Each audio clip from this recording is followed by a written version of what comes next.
Hi, everyone. I'm Jeremiah Blanchard, and up next, we're going to talk about knowledge representation. Knowledge representation is a key part of any artificial intelligence system. It accounts for a lot of the different pieces of information we might use to make decisions or to make judgments about the world. It includes the current state of the world, or at least the agent's perception of that state. It includes how we store information we've already processed or information we're storing for later processing. And it also includes the actions that we can perform, the prerequisites of those actions, and what happens as a result of those actions. What are the consequences that these behaviors yield? And all of these pieces of information are crucial to an AI's function. Proper knowledge representation is an absolutely central piece of any artificial intelligence system. The way that we structure our data is a key piece of everything that we do. Our data structures are a crucial piece of the puzzle. And if you have bad data structures, the performance of your AI can be very poor. It may be very inefficient, it may not yield good results, and overall, it may just not function the way that you expect it to. So we always want to be very careful about how we store information and how we retrieve it within the system of an AI. So there are a lot of different approaches we can take to storing information, but one data type that we make a great deal of use of is what we call the associative array, which you may also have heard of as a dictionary or a map. And an associative array associates a key with some kind of value. A key is often the name of a piece of data that you want to retrieve, and its value is what you want to store at that location. Associative arrays are very similar to a standard memory array, but the key difference is that instead of integers increasing from 0 as the index, we can use anything as the key for an associative array. So in this example, I've stored information about two agents, NyanCat and TacNyan, one of whose alignment is 9000.00001, and another whose alignment is negative 9000.00001. And associative arrays are used very frequently in AI because they give us a lot of flexibility to store and retrieve information with ease in a random access fashion. A very common application of this is what we call the Blackboard approach, where we have a central location that all agents can read from and write to in order to share information between bots. Now, another thing you want to keep in mind is that as much as possible, you want to make sure that you can visualize the data you are storing, because this will help you more effectively debug the behavior of an agent. Because of the demanding nature of AI, and because we have to process so much data and we have such a limited capacity to do so in, we want to very carefully consider the data structures we use in the various cases. Here are a few examples of some of the data structures we might use and some of the cases we might use them in. You're likely all very familiar with lists by this point, which includes linked lists and vectors, also known as array lists. These are data structures that are built for sequential ordered access, and they do this job very effectively and in a very cache-friendly manner as long as we are using them in order and in sequence. As long as we are accessing the elements one after another, these will give us very good performance.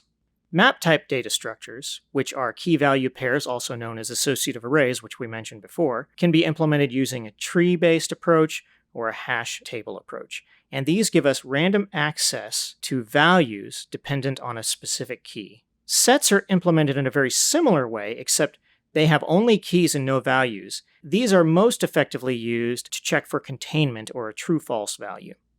Now, whenever we can, we want to make sure that the data of our agent can be accessed through scripting languages, because these allow us to make tweaks very quickly and very effectively without compiling our entire code base. A pretty common approach is to write things in a scripting language and then before the final build, cross-compile that code into another language. So for example, many studios will write Lua scripts, translate those Lua scripts into C code, and then compile the C code into the final executable. Anytime we're working with AI and problem solving, we have to think about how we might represent the problem space, also known as the state space or the search space of that problem.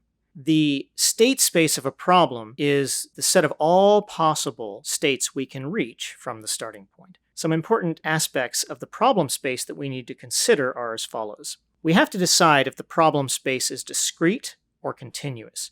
A discrete space has only a finite set number of possible values, while a continuous space may have an infinite number of possible values. You can say it's the difference between something that's a hard line or a value that's fuzzy. So for example, in a game of chess, you can be in one square or you can be in another square, but you can't be halfway between one square and another. That's not a valid state in a game of chess. On the other hand, in many platformers, there are many possible locations you can be in. You might take one step forward, or half a step forward, or a quarter step forward, or 0.001 steps forward. And this can vary a lot depending on the specific game, but there are a lot of games that involve practically continuous spaces. Now, technically speaking, floating point numbers have an absolute minimum value, and as developers, we all know that this is the case. However, for all practical purposes, these spaces could be considered continuous, and we treat them as such. We also need to know if the state space is a known space or an unknown space. The difference here is just what it sounds like. It's whether or not you know everything about the state space.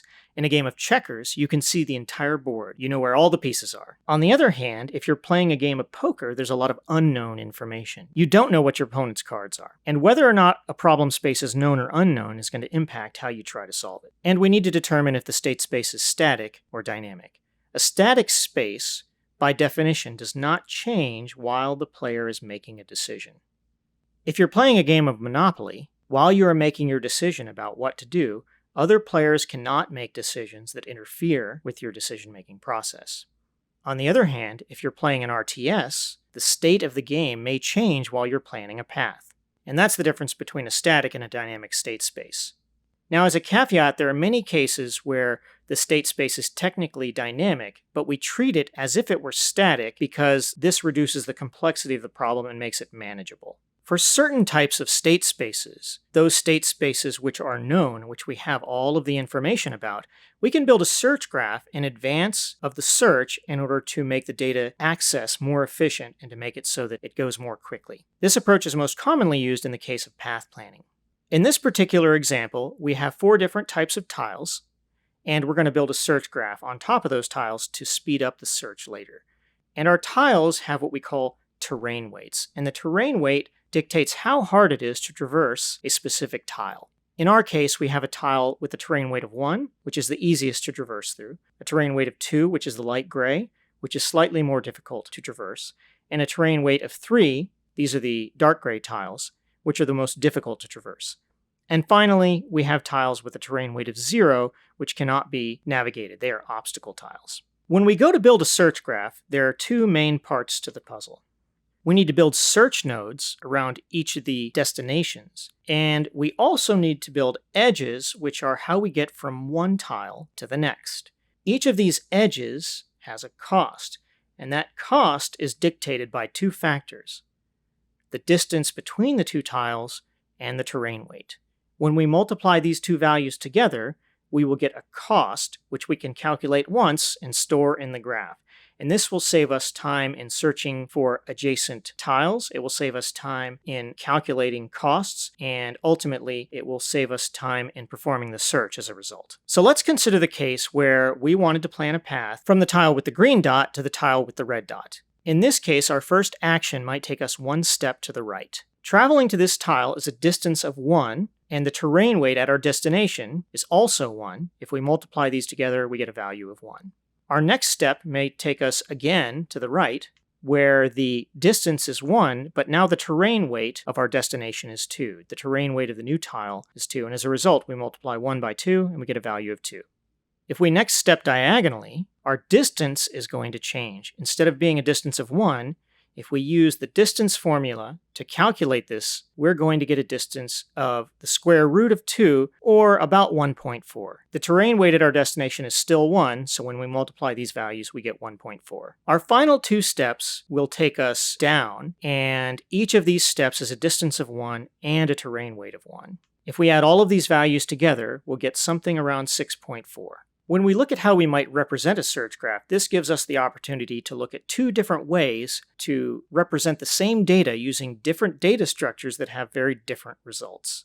So in this case, we have 2 different representations of the same terrain.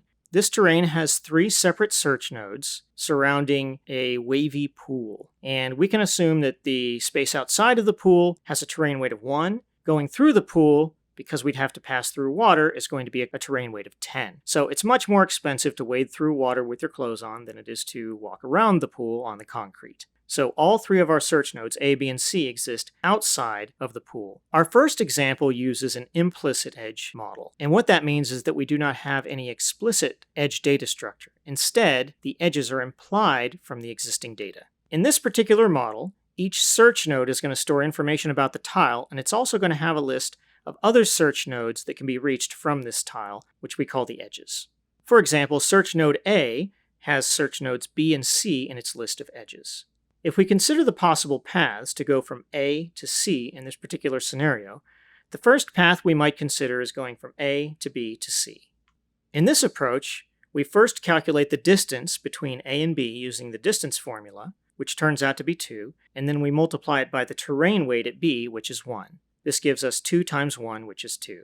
Going from B to C, the distance is again 2, and the terrain weight at C is 1, giving us 2 again. 2 plus 2 is a grand total of 4. When we look at our second path, we start to see some problems. Going from A to C, the distance is 3, and the terrain weight at C is 1, which yields a cost of 3. However, our agent is passing directly through the pool, which should yield a higher cost, but because we don't have any nodes inside of the pool, we're losing that information. In effect, our agent is going to make a decision as if the pool did not exist. As an alternative approach, we might consider an explicit edge model. In this model, the edges are represented by dedicated data structures storing information about the edge, while taking more memory does give us a little bit more flexibility in how we approach the problem. In this example, the search node class again has information on the tile, and it has a list of edges, but this time, instead of that list being of search nodes, that list is of edge data structures. The edge class has an endpoint, a destination, which we're trying to reach, and it also has a way to represent the cost. This will allow us to calculate the cost just once, store it in the edge, and use it over and over again. If we consider our potential paths one more time, first going from A to B to C, at first we're not going to see much of a difference. The cost of the edge from A to B is 2, and the cost of the edge from B to C is also 2, resulting in 4 again. However, when we look at the path from A to C, we get very different results. The cost of this edge is 16.5. Because we are storing the information in the edge, we are allowed to accumulate more information from the environment. In this case, about half of the edge passes through the pool, and about half of it passes across the concrete. Because the concrete's terrain weight is 1, and the pool's terrain weight is 10, we have 1.5 times 1 plus 1.5 times 10, which yields a total of 16.5. In this model, it becomes very clear that the agent should go around the pool instead of going through it. There are several possible approaches you can take to building a search graph, and we've outlined one here. This algorithm is pseudocode, so don't try copying and pasting it into your IDE, but you should be able to get the idea from it. The first thing we're going to do is create a map that maps tiles into search nodes. And then for each tile in our tile map, we're going to generate a new search node around that tile. And we're also going to store the pointer to that search node's value in the map, with the key being the tile. That way, later on, we can put the tile in and immediately get the search node as a result. Once we've generated our nodes, the next step is to go through each node and look for adjacent tiles. And for each of those adjacent tiles, we're going to calculate the cost to go from the current tile to that adjacent tile, and then we're going to create a new edge pointing to that new tile with that particular cost. Wash, rinse, repeat, and we will have a complete search graph.